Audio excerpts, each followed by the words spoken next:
Radhe Radhe everyone.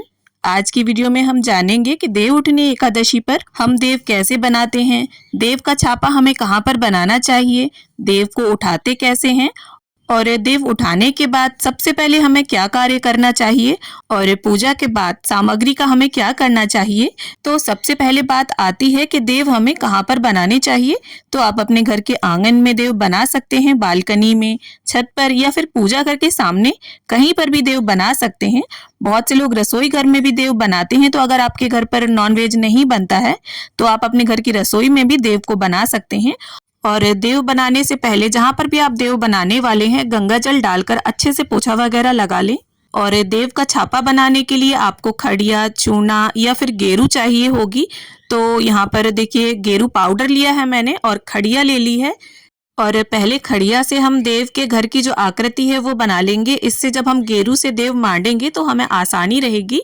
तो इस तरह से आप चौक या खड़िया ले लें, उससे चौक और आकृति बना लें। चारों तरफ लाइन लगाकर बीच में हमें दरवाजा छोड़ना है और डबल लाइन ये हमें बनानी है।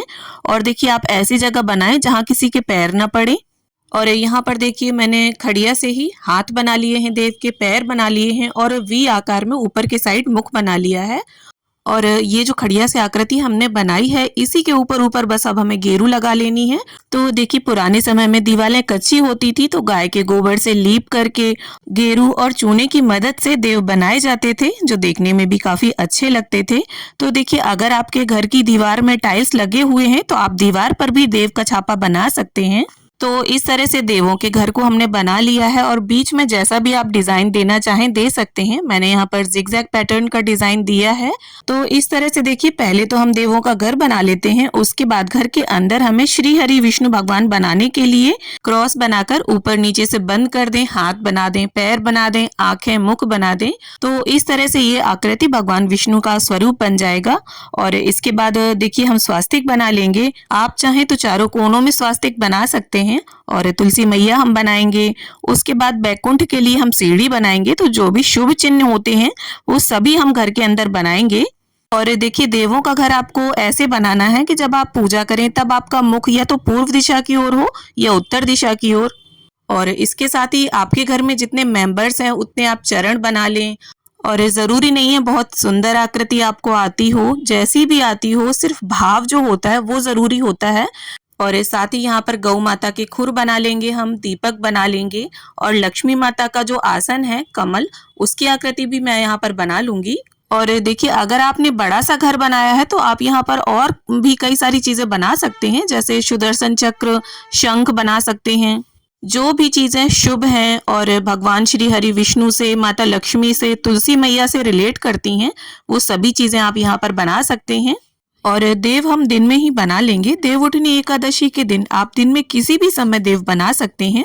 और जब ये गेरू थोड़ा सूख जाए तो देव बनाने के बाद हम दिन में ही कुछ सामान यहाँ पर रखेंगे। मौसमी नई फसल की कुछ चीजें हम यहाँ पर रखेंगे, जैसे हमें गन्ना जरूर से लेना है क्योंकि देव उठनी एकादशी पर गन्ने का विशेष महत्व होता है। इसके साथ ही आप कोई भी एक अनाज ले लें। यहाँ पर मैंने 1 कटोरी गेहूं ले लिया है, आप बाजरा भी ले सकते हैं। और साथ में हमें यहाँ पर मूली रख देनी है, मूली पत्तों के साथ आप यहाँ पर रखें। और सिंघाड़ा भी हम यहाँ पर रख देंगे क्योंकि इस सीजन में सिंघाड़े भी आते हैं। और साथ ही यहाँ पर कोई भी ऋतु फल आप रख दें। यहाँ पर मैं अमरूद रख रही हूँ। और साथ ही में आंवले जो हैं वो इस मौसम में आने शुरू हो जाते हैं, तो आंवले अगर मिल जाए आपको तो आंवले भी आप जरूर रखें। कुछ सेम की फलियां हम यहाँ पर रख देंगे। और इसके साथ ही हमें कॉटन यानी रुई जरूर रखनी है। इस मौसम में जो जो खेती होती है नई फसल की वो सभी चीजें यहाँ पर रखी जाती हैं। और इसके साथ ही आपने जो भी देखिए मीठा बनाया हो या बाजार से कोई मिठाई मंगवाई हो उसे आप रख दें। और एक कुल्हड़ या मटकी में आप जल भरकर जरूर रखें, क्योंकि देखिए ऐसा गीत में भी है कि कोरा कलश मीठा पानी, उठो देव पियो पानी। तो पानी भी आपको जरूर रखना है यहाँ पर। और इसके साथ ही एक देसी घी का दिया भी हम रख देंगे। और जो दिया रखेंगे वो किनारे पर ही रखेंगे ताकि जब हम जलाएंगे इसे तो जिससे हम ढकेंगे वो ज्यादा हमें उठाना ना पड़े। तो ढकने के लिए आप देखिए इस तरह से एक बांस की टोकरी ले सकते हैं या कोई भी शुद्ध साफ बर्तन आप ले लें, पूजा का ले सकते हैं या घर की परात भी ले सकते हैं, क्योंकि परात जो होती है वो जूठी नहीं होती है, शुद्ध बर्तन माना जाता है। तो यहाँ पर मैं बांस की डलिया से ढक रही हूँ। और आप देखिए डलिया लें या परात लें, पूरा जो सामान है वो कवर हो जाना चाहिए और इसके बाद हाथ जोड़कर हम यहाँ से हट जाएंगे। और ये जो तैयारी है हमें दिन में ही कर लेनी है, तो आप किसी भी समय ये सारी तैयारी दिन में ही कर लें। और उसके बाद जब सूर्यास्त होगा तब हमें देव उठाने हैं। तब तक देखिए बिल्कुल इसे हिलाना डुलाना नहीं है, बिल्कुल भी छेड़ना नहीं है। और जब सूर्यास्त होगा तब घर के सभी सदस्यों को और बच्चों को भी हम बुला लेंगे और देव उठाने के लिए सबसे पहले हम हाथ जोड़कर देवों से आग्रह करेंगे कि हे देव, आप अपनी योग निद्रा से जागिए और अपनी सृष्टि के संचालन के कार्यभार को संभालिए। और इसके बाद हम ताली बजाकर, शंख बजाकर या घंटी बजाकर और इसके बाद थाली बजाकर देवों को उठाएंगे। तो यहाँ पर जो भी थाली आप प्रयोग करें बजाने के लिए उसमें स्वास्तिक का शुभ चिन्ह जरूर बना लें और देव उठाने का गीत गाते हुए देवों को उठाएं। और गीत जो है वो इस प्रकार है। उठो देव, बैठो देव, पाटकली चटकाओ देव, आषाढ़ में सोए देव, कार्तिक में जागे देव, कोरा कलश मीठा पानी, उठो देव पियो पानी, हाथ पैर फटकारो देव, अंगुलियां चटकाओ देव, कुंवारों के ब्याह कराओ देव, ब्याहों के गौने कराओ देव, तुम पर फूल चढ़ाएं देव, घी का दिया जलाएं देव, आओ देव पधारो देव, तुमको हम मनाएं देव। अब इसके बाद अपने घर के पुरुषों के आपको नाम लेने हैं। चूल्हा पीछे 5 पचीटा, सासू संजय जी तुम्हारे बेटा, चूल्हा पीछे 5 पचीटा, सासू विजय जी तुम्हारे बेटा। अब आपको अपने घर की बहुओं के नाम लेने हैं। जैसे मैं यहाँ पर अपना और अपनी जेठानी का नाम ले रही हूँ, आप अपने घर की बहुओं के नाम लेना। ओने कोने लटकी चाबी, मीनाक्षी है तुम्हारी भाभी, ओने कोने लटकी चाबी, सुमन है तुम्हारी भाभी। अब आपको अपने घर के बच्चों के नाम लेने हैं।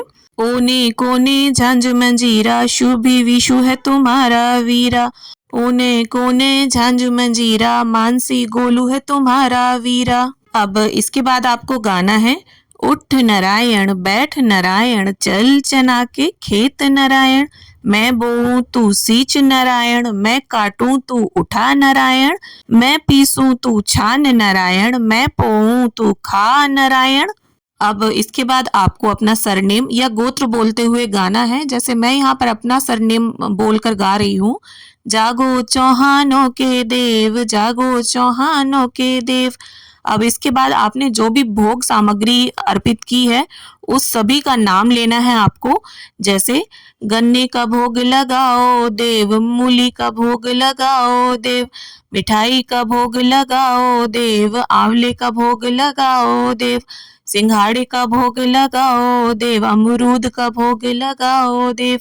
अब इसके बाद सबसे पहले आपने जो दीपक रखा था उसे धीरे से टोकरी या परात उठाकर हमें जला लेना है। ज्यादा नहीं उठाना है, इतना उठाना है कि बस दिया हमें दिख जाए और बहुत आराम से ये टोकरी हम किनारे पर ही रख देंगे। अब देखिए सबसे पहले जैसा कि मैंने बताया आपको क्या कार्य करना है देवों को उठाने के बाद। तो ऐसी मान्यता है कि जब देव 4 महीने की योग निद्रा के बाद जागते हैं तो सबसे पहले महारानी तुलसी की आवाज को सुनते हैं। तो सबसे पहले हमें अपने देवों को उठाने के बाद एक तुलसी दल लेना है और कोशिश करें आप उसमें मंजरी हो, और मंजरी जब भी तोड़ें तो 1-2 तुलसी के पत्ते के साथ ही तोड़ें, खाली मंजरी नहीं तोड़ी जाती। और सबसे पहले ये मंजरी वाला तुलसी दल हम अपने देवों को समर्पित करेंगे। अब देखिए गंगा जल और फूल की सहायता से स्नान की भावना से हम अपने देवों को छींटा दे देंगे, वस्त्र की भावना से कलावा अर्पित कर देंगे और इसके साथ ही चंदन, रोली, तिल समर्पित कर देंगे। और अगर आपके पास पुष्प हैं तो आप वो समर्पित करें, ना हो तो कोई बात नहीं। और इसके बाद यथासंभव अपने दक्षिणा समर्पित कर दें और इसके बाद जो दीपक हमने रखा था उसी से प्रेम पूर्वक हम अपने देव की आरती उतार लेंगे। और इसके साथ ही देखिए भोग का मैं आपको बता दूं, जो हमने देव को समर्पित किया है वो सभी भोग आप परिवार के सभी सदस्यों में वितरित कर दीजिए। और गेहूं अगर आप चाहें तो दान भी कर सकते हैं दक्षिणा के साथ, और ना चाहें तो खाली दक्षिणा जो है वो किसी भी कुंवारी लड़की को आप दे दीजिए घर की। और जो रुई हमने समर्पित की है उसकी देखिए बातियां बनाकर आप पूजा में प्रयोग कर लीजिए। और जो देव हमने बनाए हैं तो बहुत से लोग रात में सोने से पहले हटाते हैं और बहुत से लोग सुबह हटाते हैं। तो हटाने के लिए देखिए आपको एक साफ गीला कपड़ा लेना है और पोंछ लेना है और फिर उसके बाद उस कपड़े को धुलकर आप किसी भी पौधे में उस पानी को डाल दीजिए। हमारे यहाँ देव जो है वो सुबह हटाए जाते हैं। तो इस प्रकार देखिए पूजा संपन्न होने के बाद 3 बार जल घुमाते हुए पूजा का आचमन कर लें और हाथ जोड़कर देव से पूजा में रही कमियों के लिए क्षमा याचना कर लें। तो उम्मीद करती हूँ वीडियो देखकर आप सभी को इससे मदद मिले। वीडियो अगर थोड़ी भी हेल्पफुल हो, थोड़ी भी अच्छी लगी हो तो प्लीज वीडियो को लाइक करें, शेयर करें और हिंदू धर्म के व्रत, तीज, त्योहारों की पूजा विधि जानने के लिए चैनल को सब्सक्राइब कर लें।